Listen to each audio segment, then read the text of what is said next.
This is such an old, good, and true classic recipe. I am Valerie Dawson, and I will show you how to make the best Salisbury steak dinner from start to finish. Stay tuned. Tonight I am making a delicious comfort food dinner. I am making Salisbury steaks with a fabulous rich onion gravy and a side of mashed potatoes and mac and cheese. This recipe was inspired from Tess Cooks For You. Her video link will be in my description box below. I have about 2.5 pounds of ground chuck. I am adding in 2 eggs, 1 cup of plain breadcrumbs, 4 tablespoons of Worcestershire sauce. I'm hoping I'm pronouncing that right. 1/3 cup of ketchup, a half teaspoon of salt, a half teaspoon of black pepper, 1 teaspoon each of garlic and onion powder, and 2 teaspoons of dried parsley, giving everything a good mix. As you can see, this is just like making meatloaf or meatballs. This recipe makes 8 nice sized patties, and you can shape them any way you like.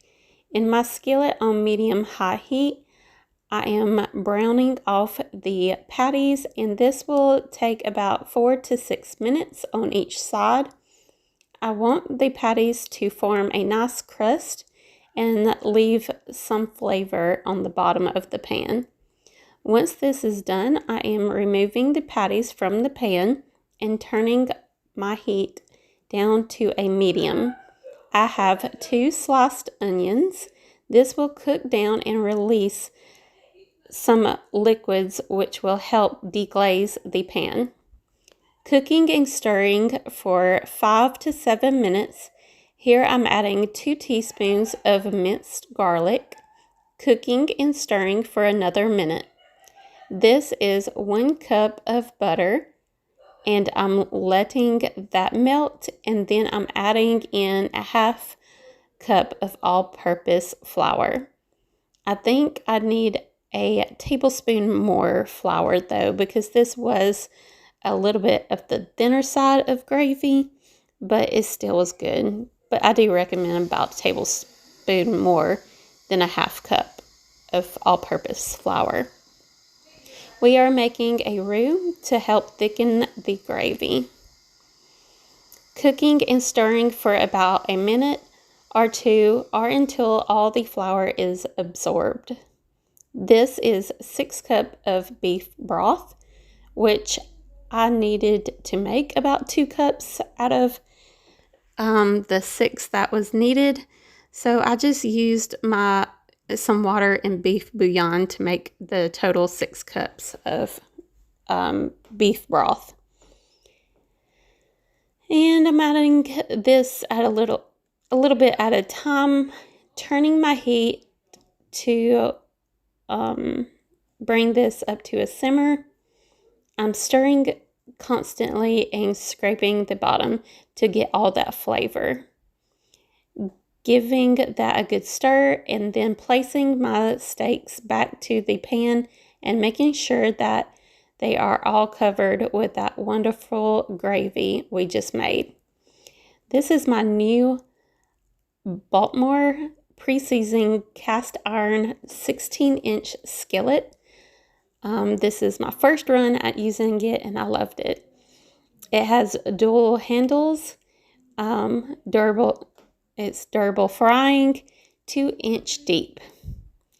I will link it in my description box below in case you're interested in it. Bringing this up to a low simmer, partially covering.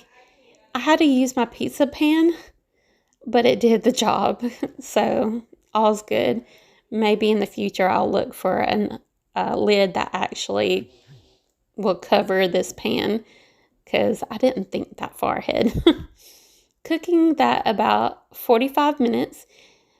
You will want to baste the steaks about 4 times during the cooking process and turn them about halfway. As the steaks cook, the gravy will reduce and thicken. I don't have to tell you how good this smells and tastes. If you're looking for a true classic comfort food, look no further.